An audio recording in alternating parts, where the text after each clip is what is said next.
அன்புக்குரிய சகோதர சகோதரிகளே, நம் ஆண்டவர் இயேசு கிறிஸ்துவின் நாமத்தில் உங்களை வாழ்த்துகிறோம். உங்களுக்காக நாங்கள் ஜெபிக்கிறோம்.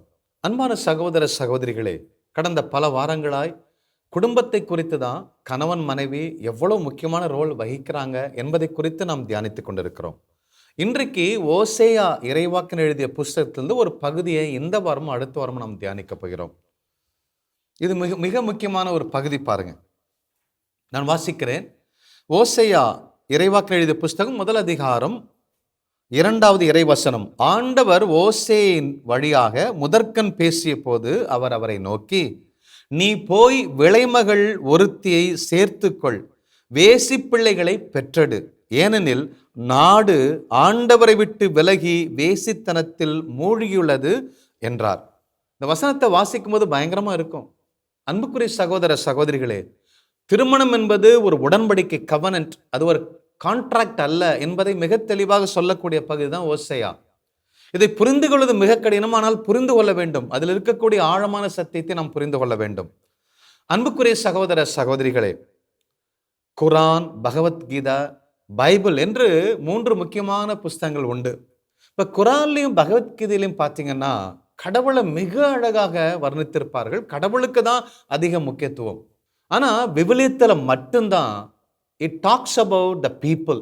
கடவுள் மனிதர்களை குறித்து, மனிதர்களுடைய வரலாற்றை குறித்து, மனிதனுடைய நல்வாழ்வை குறித்து, மீட்பை குறித்து பேசக்கூடிய ஒரு பரிசுத்த வேதாகம் என்று சொன்னால் அது பைபிள் தான். அன்புக்குரிய சகோதர சகோதரிகளே, விவிலியத்தில் 17 இறைவாக்கு நூல்கள் இருக்கிறது. அதில் 16 இறைவாக்கினர்கள் எழுதியிருக்கிறாங்க. அதில் முதல் 4 இறைவாக்கினர்கள் பிக் ப்ராஃபட்ஸ், மேஜர் ப்ராஃபட்ஸ், பெரிய இறைவாக்கினர் என்று அழைக்கப்படுறாங்க. எசையா, எரேமியா, எசேக்கியேல், தானியேல், இந்த 4 பேரும் பெரிய இறைவாக்கினர்கள்.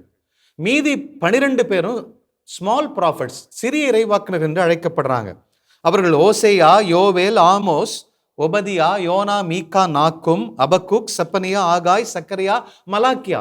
இந்த 12 சிறிய இறைவாக்கினர்கள். ஏன் பெரிய இறைவாக்கினர்கள் சிறிய இறைவாக்கினர்கள் என்று சொன்னால், இந்த சிறிய இறைவாக்கினர்கள் சொன்னது ரொம்ப லேசான கருத்துக்கள் என்பதற்காக அல்ல, பெரிய இறைவாக்கினர்கள் ஆழமான சத்தியத்தை சொல்லிட்டாங்க அப்படிங்கிறதுக்காக அல்ல. அவங்க அதிகமாக எழுதியிருக்கிறாங்க, அதனால அவங்க பெரிய இறைவாக்கினர்கள். இவங்க கடவுள் எவ்வளவு வெளிப்படுத்தினாரோ அந்த அளவுக்கு அழகாக ஆழமான சத்தியங்களை எழுதியிருக்காங்க, அவங்களால சிறிய இறைவாக்கினர்கள். இந்த 12 சிறிய இறைவாக்கினர்களுள் முதலாவது இடத்தை வகிப்பவர் தான் ஓசேயா. அப்பேற்பட்ட அந்த ஓசேயாவை பார்த்து தான் சொன்னாரு, நீ போய் ஒரு வேசிய திருமணம் செய்து கொள். அப்போ ஒரு இறைவாக்கினரை போய் ஒரு கடவுள் விபச்சாரியோடு வாழு, அந்த அவளோட வாழ்ந்து குழந்தைகளை பெற்றெடு, அந்த குழந்தைங்க தருதலையா வாழுங்கிறது நல்லா தெரியும். அப்போ இப்பேற்பட்ட ஒரு மோசமான காரியத்தை செய்கிறாரே, is it not a scandal? கடவுள் செய்கிற மிகப்பெரிய துரோகம் அல்லவா, பாவம் அல்லவா? நமக்கு அப்படித்தான் தோணும். ஒரு நல்ல ஒரு மனுஷனை விபச்சாரம் செய்ய சொல்லல, விபச்சாரியோடு வாழ் என்று தான் கடவுள் சொல்லுகிறார். அன்புக்குரிய சகோதர சகோதரிகளே, அப்போ புனித ஜெரம் கூட இப்படி சொல்றாரு. என்ன சொல்றாரு அப்படின்னா, கடவுள் போய் ஒரு நல்ல மனுஷனை விபச்சாரியோடு வாழ சொல்றாரு. அப்போ அது உண்மையா இருக்காது, அது ஒரு ஃபிக்ஷனா இருக்கும், புனைந்த கதைகள், புனைக்கதைகள் என்று புனித ஜெரோம் தன்னுடைய புத்தகத்தில் எழுதியிருக்கிறார். அது கூட பல விவிலிய அறிஞர்கள், பல புனிதர்கள் அதை அப்போஸ் பண்ணாங்க. ஏனென்றால் கோமருடைய அப்பா அம்மா இருக்கிறாங்க, இந்த ஓசேயுடைய அப்பா சொல்லப்பட்டிருக்கிறது, இவங்களுக்கு பிறந்த குழந்தைகளுடைய பெயர்கள்லாம் சொல்லப்பட்டிருக்கிறது. ஆகவே இது நிதர்சனமாய் நடந்த உண்மை வரலாறு என்று அத்தனை பேரும் இதை எழுதி வச்சிருக்கிறாங்க. அன்புக்குரிய சகோதர சகோதரிகளை 10 கட்டளைகளை கடவுள் சொன்னாரு, பிறர் மனைவியை விரும்பாத, விபச்சாரம் செய்யாதுன்னு சொல்றாரு. அப்பேற்பட்ட கடவுள் ஒரு இறைவாக்கினரை போய் விபச்சாரிய திருமணம் செய்து கொள், குழந்தைகளை பெற்றுக்கொள் என்று சொல்றாரு அப்படின்னா, அப்ப அந்த கடவுள் கெட்டவரா? இல்லவே இல்லை. அன்புக்குரிய சகோதர சகோதரிகளே, கடவுள் என்னைக்கும் தப்பு செய்ய மாட்டார். அப்ப ஏன் இப்படி எழுதியிருக்கிறாரு? அன்புக்குரிய சகோதர சகோதரிகளே, கிறிஸ்து பிறப்புக்கு 700 ஆண்டுகளுக்கு முன்னாடி வாழ்ந்த இறைவாக்கினர் தான் இந்த ஓசேயா. அப்ப இந்த இறைவாக்கினர்கள்லாம் சமகாலத்தில் வாழ்ந்தவர்கள் பாருங்க. அப்போ அந்த 700 ஆண்டுகளுக்கு முன்பதாக உலகத்திலே ஆதாம் ஏவாளை தோற்று வைத்த நாள் முதல் இந்த ஓசேயா காலத்துல வர மக்கள் அனைவரும் 2 விஷயத்தை தான் கடவுளை பற்றி அறிந்திருந்தார்கள். கடவுள் என்பவர் நீதி உள்ளவர், அவர் நன்மையா வாழ்ந்தா, ஒரு மனுஷன் நேர்மையோட நீதியோட வாழ்ந்தானா அவனுக்கு கடவுள் நல்ல ரிவார்டை கொடுப்பார், ஆசீர்வாதங்களை கொடுப்பார். ஒரு மனுஷன் தப்பு செஞ்சானா அவனை தண்டிப்பாரு, அடிப்பாரு, கொல்லுவாரு. இதுதான் கடவுள் என்று சொல்லி இந்த 2 விஷயத்தை தான் தொடக்க நூல் முதல் தோரா நூட்கள் எல்லாவற்றையும் படித்து பார்த்தல் என்று சொன்னால் இந்த 2 கருத்து தான் மக்கள் உள்ளத்தில் பதிந்திருந்தது. அன்புக்குரிய சகோதர சகோதரிகளே, நல்லது செஞ்சா ஆசீர்வாதம், கெட்டது செஞ்சா சாபம். இதைத்தான் ஓசையா புரட்டி போடுகிறார். கடவுள் நீதி உள்ளவர் தான், ஆனால் அதை காட்டிலும் மிகவும் இரக்கம் உள்ளவர், மன்னித்து மன்னித்து அன்பு செய்கிறவர். நீ பாவம் செஞ்சுட்டே இருப்ப, மனிதன் பாவம் செய்யக்கூடியவன் தான், ஆனால் பாவி மனமாறி வருகிற பொழுது அவர் எவ்வளவு தூரம் போனாலும் அவர் மன்னித்து மன்னித்து மன்னித்து அன்பு செய்கிறவர் என்பதை சொல்லி பார்த்தார், புரியல. அதனால ஓசையா என்கிற தன்னுடைய ஊழியக்காரன் பரிசுத்தவான் தான் சொல்றதை செய்வான் அறிந்து அந்த ஓசையை கூப்பிட்டு, ஒரு விபச்சாரியோட வாழு, உன் வாழ்க்கை வாழுகிற பொழுது விபச்சாரி இந்த வாழ்க்கையை தான் நான் இஸ்ரேல் மக்களுடைய வாழ்க்கையை பிரதிபலிக்க போறேன், ஆகவே நான் சொல்றதை கேளுன்னு சொன்னோன்னே அப்படியே போய் கோமரை போய் கல்யாணம் பண்ணிட்டு வரார், அப்படியே கீழ்ப்படுகிறார். The Hosea, the prophet Hosea depicts, illustrates the image of God with the painful suffering of his own family. ஒரு விபச்சாரியோட வாழும்போது எவ்வளவு கஷ்டம், இந்த விபச்சாரோடு வாழும்போது பிள்ளைகளை பெறுவது எவ்வளவு கஷ்டம். அப்படி அந்த கஷ்டம் துன்பத்தின் வழியாய் ஓசையா என்ன செய்யறாரு, கடவுளுடைய மெசேஜ் அவங்களுக்கு கொடுக்கிறாரு. இஸ்ரேல் மக்கள் விபச்சாரம் செஞ்சாங்க, வேசித்தனம் பண்ணாங்க, பாகால்களை வணங்கினார்கள், ஆண் ஆணோட வாழ்ந்தாங்க, பெண்ணு பெண்ணோட வாழ்ந்தாங்க, கடவுளை முதுகுல குத்துனாங்க, நம்பிக்கை துரோகம் செய்தார்கள். அவர்களுக்கு விளக்கி சொல்ல இயற்கையாய் ஒரு குடும்பத்தை தேர்ந்தெடுத்து அந்த குடும்பத்தில் இருக்கிற அவமானம் வேதனை துக்கத்தின் வழியா, இந்த ஓசையை படுற பாடு அவமானம் வேதனை வழியா தான் எப்படி வேதனைப்படுறேன், அந்த விபச்சாரியை மன்னித்து மன்னித்து அன்பு செய்யும் பொழுது கடவுள் எப்படி அன்பு செய்கிறாரு, மனமாறி வர வேண்டும், இஸ்ரவேல் மக்களின் இடிநிலையை கற்றுக் கொடுப்பதற்கு சொல்வதற்கு இந்த ஓசையை பயன்படுத்துறாரு. நீ போய் ஒரு விபச்சாரியை திருமணம் செய்து கொள் என்று கடவுள் சொல்லுகிறார். என்ன ஒரு அன்பு பாருங்க, இந்த கடவுளுடைய அன்பு, பாவிகளை நேசிக்கிற அன்பு, கைவிடாத அன்பு. இதை நல்லா புரிஞ்சுக்கணும்னு சொன்னா நான் ஒரு இல்லஸ்ட்ரேஷன் உங்களுக்கு சொல்லுகிறேன், நன்றாக புரிந்து கொள்ளுங்கள். அன்புக்குரிய சகோதர சகோதரிகளே, ஏரோப்ளேன் இருக்கு, ஏர் பிளைட்ஸ், ஏர்கிராஃப்ட், வான ஊர்திகள் இருக்கின்றது. அந்த வான ஊர்திகளில் பைலட்டு அவர் பிளேனை ஸ்டார்ட் பண்ணும் பொழுது 2 செக்லிஸ்ட் அவர் செக் பண்ணணும். ஒரு செக்லிஸ்ட் என்னன்னு சொன்னால் the point of no return, the point of safe return. அதாவது ஒரு ஃப்ளைட் இங்கே இருந்து போகிறது, 500 லிட்டர் ஃபியூல் போட்டாச்சு, ஆயில் போட்டாச்சு, இது 500 கிலோமீட்டர் போயிட்டு திரும்பி 500 கிலோமீட்டர் வருவதற்கான 1200 கிலோமீட்டருக்கு தேவையான ஃபியூல் போட்டாச்சு. அப்போ இங்கிருந்து 500 கிலோமீட்டர் டெல்லி போயிட்டு திரும்பி தமிழ்நாட்டுக்கு வர வேண்டும். இதுதான் அப்படி கரெக்டாக டெல்லி போயிட்டு திரும்பி தமிழ்நாடு வந்துச்சுன்னு சொன்னால் அது இந்த பாயிண்ட் ஆஃப் சேஃப் ரிட்டர்ன். அப்போ 1000 கிலோமீட்டர் இந்த ஃப்ளைட் ட்ராவல் பண்ண போகுதுன்னா ஆரோக்கியமாய் சேஃபாக அத்தனை பேரை கொண்டு போய் இறக்கணும், அத்தனை பேரை கொண்டு போய் சேர்க்க வேண்டும் என்று சொன்னால் அந்த பைலட்டு அந்த அளவுக்கு பெட்ரோல் இருக்கா, பேட்டரி இருக்கா, ஒவ்வொன்றையும் ஒரு செக்லிஸ்ட் பண்ணும், அந்த பாயிண்ட் ஆஃப் சேஃப் ரிட்டர்ன் என்று சொல்வார்கள். அதில் இன்னொரு செக்லிஸ்ட் இருக்கு, the point of no return. அப்போ இதுக்கு மேல போச்சுன்னா திரும்பி வரவே முடியாது, அழிய வேண்டியதுதான். அன்புக்குரிய சகோதர சகோதரிகளே, இப்போ சென்னையிலேருந்து ஒரு ஃப்ளைட் அமெரிக்கா போகிறது, 24 hours 30 hours டிராவல் பண்றாங்க. அப்போ இங்கிருந்து டெல்லி தாண்டியாச்சு, இந்தியாவை தாண்டியாச்சு, இப்போ பாலைவனத்தில் 10 மணி நேரம் டிராவல் பண்ணணும். அப்போ மொத்த கிலோமீட்டர் கணக்கு பண்ணி அவங்க ஃபியூல் போட்டிருக்காங்க. அன்னைக்கு ஃபியூல் இல்லை, கம்மியா இருக்கு. இப்போ அந்த பாலைவனத்தெல்லாம் கடந்தாச்சு, அங்கே பெட்ரோல் பங்க் போட முடியாது, பெட்ரோல் போட முடியாது வானத்தில். அப்போ இப்போ கடலில் போகிறாங்க, கடல் 20,000 கிலோமீட்டரு, கிட்டத்தட்ட 18,000 கிலோமீட்டர் அவங்க ட்ராவல் பண்ணிட்டாங்க. இன்னும் ஒரு 2000 கிலோமீட்டர் ட்ராவல் பண்ணால் தரைக்கு போகலாம். பெட்ரோல் இல்லை, ஃபியூவல் இல்லை, கொஞ்சம் தான் இருக்கிறது, ஒரு 300 லிட்டர் தான் இருக்கிறது, அது ஒரு 200 கிலோமீட்டர் தான் போகும். அப்போது அவங்க திரும்பி வர முடியாது, திரும்பி வந்தால் அது பயங்கரமான டேஞ்சரஸ். அப்போ என்ன பண்ணுவார், ஒரு 200 கிலோமீட்டருக்குள்ள எங்கேயாவது ஐலாண்ட் இருக்கா, எங்கேயாவது இருக்கான்னு பார்த்தா இல்லை என்று சொன்னால் அவங்க திரும்பி வர முடியாது, முன்னுக்குத்தான் போய் பார்க்கணும். எங்கேயாவது அந்த 200-300 கிலோமீட்டருக்குள்ள லேண்டிங், ஏதாவது ஒரு ஐலாண்ட் இருந்தால் தொப்புன்னு இறக்கி கொஞ்சம் பேராக தப்பிக்கலான்னு சொல்லி பார்க்கலாம். அவங்க பின்னுக்கு வர முடியாது, முன்னுக்கு தான் போக முடியும். அப்படி பெட்ரோல் இல்லாத நேரத்தில் அவங்க அழிந்து விடுவார்கள். இதுதான் the point of no return. அன்புக்குரிய சகோதர சகோதரிகளே, இதுதான் இஸ்ரேலுடைய வாழ்க்கை படம் பிடித்து காமிக்கிறார். அன்புக்குரிய சகோதர சகோதரிகளே, அப்போ நம்ம மனுஷங்க என்ன செய்யறாங்கன்னா, ஒரு கொலை தெரியாம செஞ்சிடறான். அவன் எல்லாரும் கொலகாரங்கிறான். வேற வழி இல்லாம திருப்பி செய்யறான்.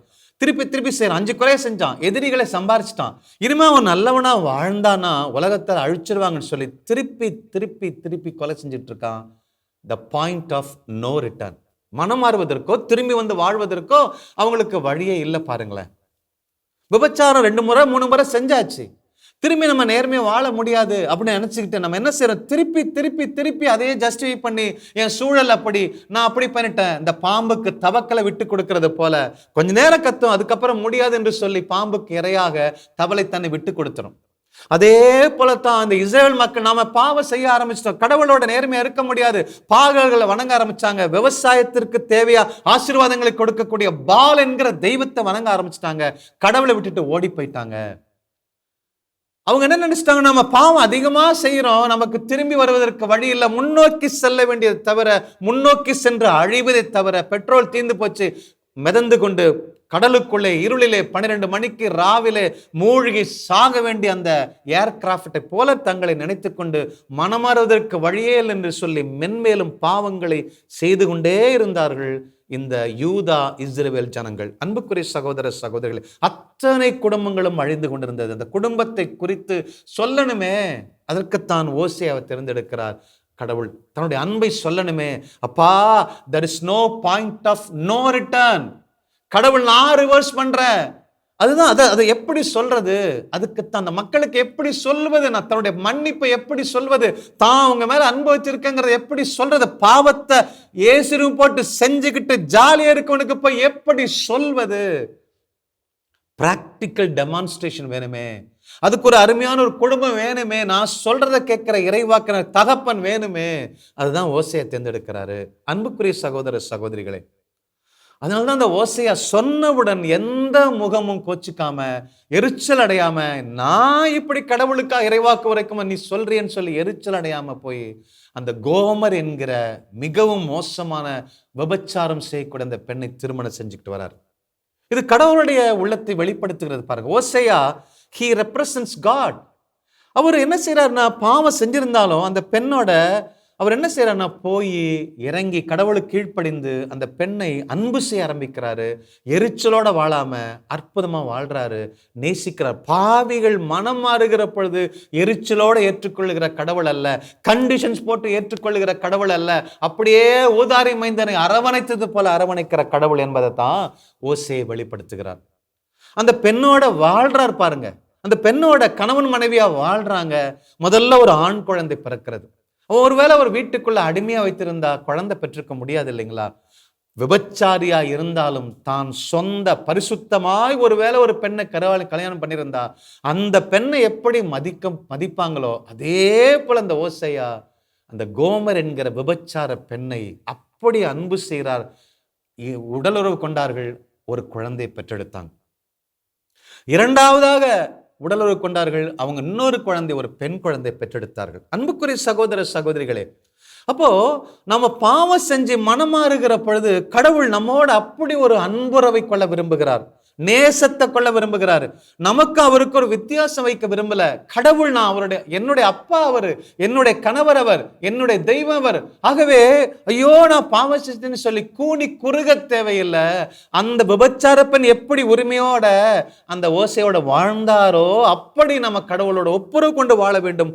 ஒவ்வொரு தாயும் தகப்பனும், ஒவ்வொரு கணவனும் மனைவியும் கடவுளுக்கு பிரமாணிக்கமா வாழணும் அப்படிங்கிறத சொல்லக்கூடிய சத்தியம்தான் இந்த ஓசையோட வாழ்க்கை. அன்புக்குரிய சகோதர சகோதரிகள், ஒருவேளை உங்களை நீ ஒரு விபச்சாரோட வாழன்னு சொன்னா வாழ்வீங்களா? அல்லது குடிகாரனோட வாழுன்னு சொன்ன எந்த பெண்ணாவது போய் பொல்லாத திருடனோட வாழுன்னு சொன்னா யாராவது வாழ்வாங்களா?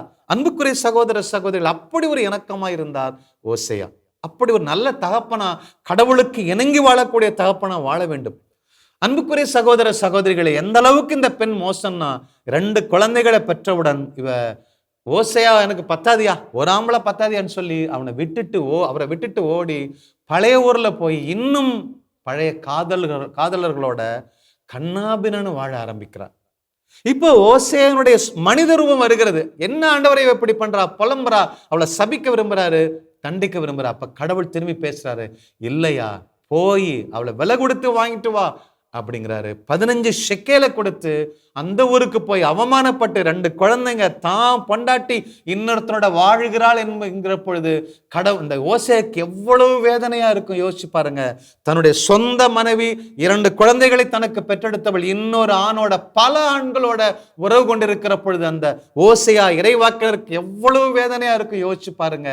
அப்போ அந்த ஓசையா தன் மனைவி இன்னொருத்தனோட வாழுகிற பொழுது என்ன வேதனையோ அந்த வேதனை தான் இந்த கடவுளுக்கு இருக்கிறது. அவ்வளவு வேதனை இருந்தாலும் அவர் என்ன சொல்றாரு, போயா அவளை கூட்டிட்டு வா அப்படின்னு சொன்ன உடனே இவர் இங்கிருந்து போகிறார்.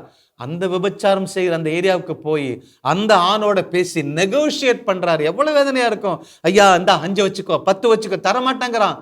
15 ஷெக்கேலை கொடுத்து அந்த பெண்ணை திரும்பியும் வாங்கிட்டு வந்து வாழ்றாரு. திரும்பி 3வது குழந்தை பிறக்கிறது. அவர் போய் காசு கொடுத்து வாங்கிட்டு பாருங்க. அது எதை குறிக்கிறது என்று சொன்னால் அது ஒரு தீர்க்க தரிசன, it is a prophetic sign act என்று விவிலிய அறிஞர்கள் சொல்றாங்க. அது ஒரு தீர்க்க தரிசன ஒரு செயல்பாடு. நாளைக்கு ஆண்டவர் இயேசு கிறிஸ்து இந்த உலகத்துல வரப்போறாரு. உலகத்துல வந்து நம்முடைய பாவங்களை மன்னிக்க, நம்முடைய பாவங்களை கழுவ, நம்முடைய பாவங்களுக்கு பரிகாரமாய் தன்னுடைய ஜீவனை கொடுக்க போறாரு. யோவான் 3:16 படி சிலுவையில தொங்கி மரிக்க போறார், நம்மை மீட்க போகிறார், தன்னுடைய விலையேறப்பட்ட ரத்தத்தை கொடுக்க போகிறார் என்பதற்கு அடையாளம் தாங்க ஓசேயா அந்த விபச்சார பெண்ணுக்கு காசு கொடுத்து வாங்கிட்டு வர்றது. அவருடைய டெண்டன்சி என்னன்னா, மக்களை அன்பு செய்யணும், மன்னிக்கணும், மன்னிக்கணும், மன்னித்து மன்னித்து மன்னித்து அவங்கள மேல கொண்டு வரணும், மீட்பை கொடுக்கணும் என்று. ஏன் அப்படி மன்னிக்கிறாரு? ஏன் மன்னிக்கணும்? திரும்பி திரும்பி விபச்சாரை விட்டு தொலைய வேண்டியதானே, என்ன விட்டுற வேண்டியதானே, தண்ணி தெளிச்சு விட்டுற வேண்டியதானே. அவரால் முடியாதுங்க. நாம் எல்லாம் அவருடைய சாயலுங்க. அதனால்தான் இஸ்ரேல் மக்களை அப்படி அன்பு செய்கிறார். உங்களையும் என்னையும் நேசிக்கிறார். கணவன் மனைவி வாழ்வது அது ஒரு அக்ரிமெண்ட் அல்ல, அது ஒரு கான்ட்ராக்ட் அல்ல. எப்போ வேணாலும் சேர்ந்துக்கலாம், எப்போ வேணாலும் வெட்டிக்கலாம். இவங்க ஒரு நாள் 10 நாள் வாழ்வாங்க, 10 நாள் போவாங்க. இன்னைக்கு நம்மளுடைய வாழ்க்கை எப்படி இருக்கிறது? நான் என் மனைவிக்கு பிரமாணிக்கமா வாழ்றேனா? நான் என் புருஷனுக்கு பிரமாணிக்கமா வாழ்றேனா? என் பிள்ளைகளுக்கு பிரமாணிக்கமா வாழ்றேனா? இல்லது இந்த கோமரை போல என் வாழ்க்கை ரிஃப்ளெக்ட் பண்றேனா?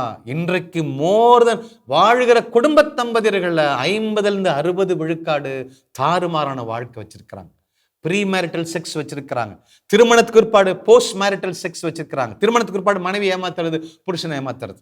அன்புக்குரிய சகோதர சகோதரிகளே, இந்த ஓசேயாவின் மனநிலை தான் இந்த அளவுக்கு இறங்கி வந்து தன் அன்பை வெளிப்படுத்துறார்னா, இதை விட கடவுள் இந்த உலகத்துல உண்டா? இவரை நேசிப்பதில் என்ன கஷ்டங்க? God wants to reverse the point of no return. கடல்ல போயாச்சு, பெட்ரோல் இல்ல, மூழ்கி சாக வேண்டியதான் நினைச்சு நாம திரும்பி திரும்பி இந்த பாவத்துல விழ வேண்டாம். கடவுள் God wants to reverse the point of no return. இனிமே வரவே முடியாது, வாழ முடியாது, என்னால மீட்படைய முடியாது, மோசமா வாழ்க்கையில் அதிகமா பாவம் செஞ்சிட்டேன்னு நினைக்க கூடாது. அந்த பாயிண்ட ரிவர்ஸ் பண்றாரு. நீ திரும்பி வாயா, எவ்வளவு மோசமான ஆழ்கடலை தத்தளிச்சாலும் நான் உனக்கு கரம் பிடித்து உன்னை வாழ வைப்பேன். எவ்வளவு மோசமான பாவம் செஞ்சாலும் என்கிட்ட வந்துறையா, உன் குடும்பம் ரொம்ப முக்கியம் ஐயா.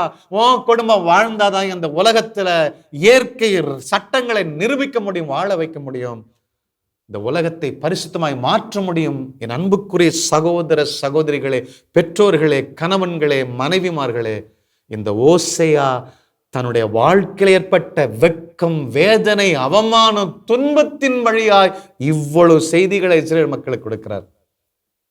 அதனால மிகப்பெரிய மாற்றம் அந்த தேசத்திற்கு உண்டாச்சு. இன்றைக்கு நாம் சிந்திப்போம், எப்பேற்பட்ட ஒரு வாழ்க்கை வாழ்கிறோம் குடும்பத்துல.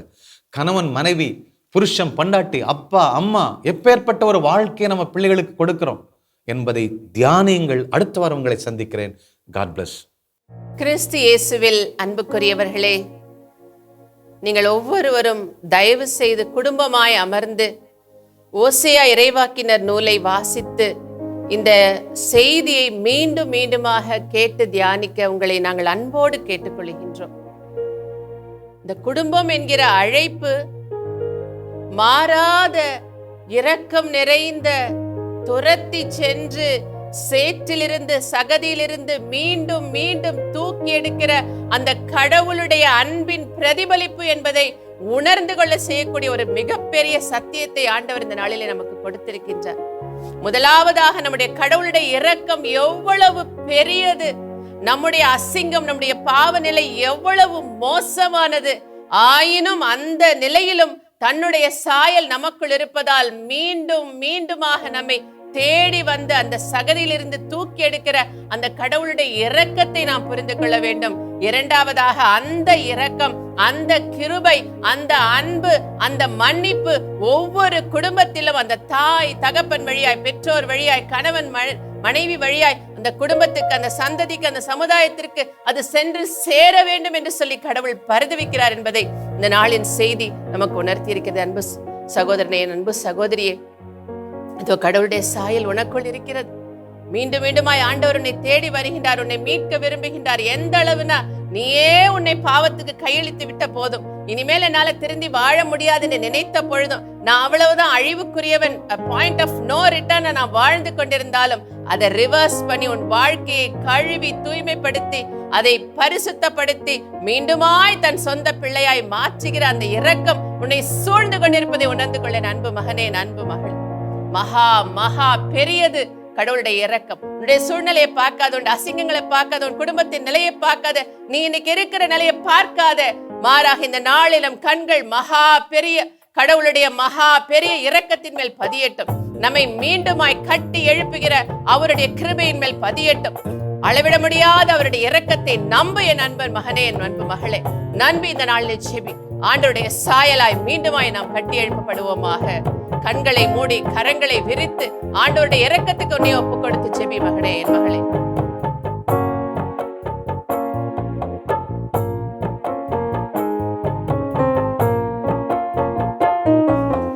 மகா மகா பெரியது உம் இரக்கம், ஒவ்வொரு நாளும் புதியது உம் கிருபை. மகா மகா பெரியது உம் இரக்கம், ஒவ்வொரு நாளும் புதியது உம் கிருபை. தேற்றிடும் கிருபை, உயிர்ப்பிக்கும் கிருபை, விலகாத மாறாத கிருபை. தேற்றிடும் கிருபை, உயிர்ப்பிக்கும் கிருபை, விலகாத மாறாத கிருபை. மகா மகா பெரியது உம் இரக்கம், ஒவ்வொரு நாளும் புதியது உம் கிருபை. இதோ நாம் ஒரு விபச்சார வாழ்க்கையை வாழ்ந்து கொண்டிருந்தாலும், கடவுளுக்கு அருவருப்பான காரியங்களை செய்து கொண்டிருந்தாலும், நாம் அவருடைய சாயலை தாங்கி இருக்கிறோம் என்கிற அந்த காரணத்தினாலே இயேசு கிறிஸ்துவையே தன்னுடைய சொந்த மகனே நமக்காய் பலியாக்கி அந்த இரத்தத்தினால் கழுவி மீண்டுமாய் தன்னோடு உடன்படிக்கை செய்து கொண்ட அந்த கடவுளுடைய இரக்கத்தை நம்பி அப்படிப்பட்ட ஒரு குடும்பமாய் கட்டி எழுப்பப்படுவோம். பாருங்கள்,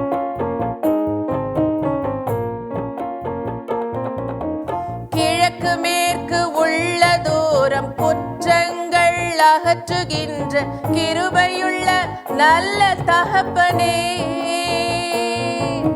கிழக்கு மேற்கு உள்ள தூரம் குற்றங்கள் அகற்றுகின்ற கிருபையுள்ள நல்ல தகப்பனே.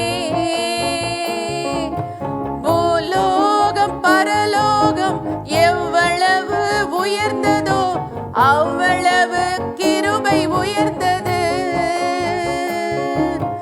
பூலோகம் பரலோகம் எவ்வளவு உயர்ந்ததோ அவ்வளவு கிருபை உயர்ந்தது. பூலோகம் பரலோகம் எவ்வளவு உயர்ந்ததோ அவ்வளவு கிருபை உயர்ந்தது. பூலோகம் பரலோகம் எவ்வளவு உயர்ந்ததோ அவ்வளவு கிருபை உயர்ந்தது. உம் இரக்கம் உம் தயவு அளவிட முடியாதையா. உம் இரக்கம் உம் தயவு அளவிட முடியாதையா.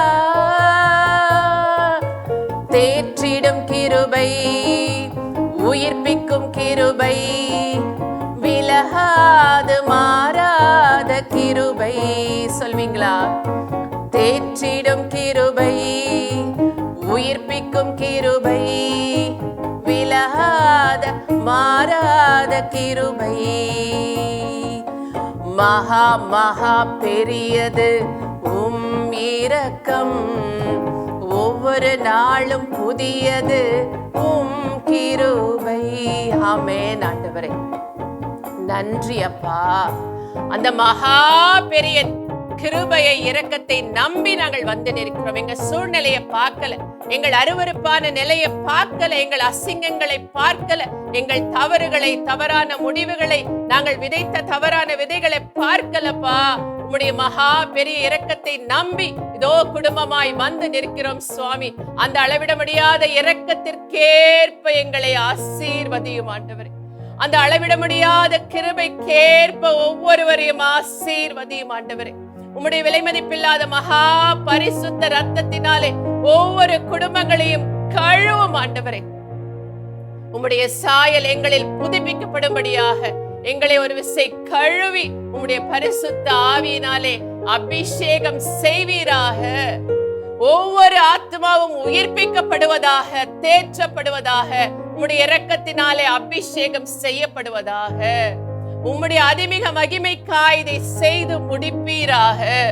எங்கள் ஆண்டவர் இயேசு கிறிஸ்துவின் நாமத்தில் ஜெபிக்கிறோம் எங்கள் ஜீவனுள்ள நல்ல பிதாவே. ஆமேன், ஆமேன். அன்பானவர்களே, ஆண்டவராக இயேசு கிறிஸ்துவின் மீது முழுமையான நம்பிக்கை கொள்வோம். நிறை வாழ்வை நாம் பெற்றுக்கொள்வோம். God bless you. இயேசுவுக்கே புகழ். மரியே வாழ்க.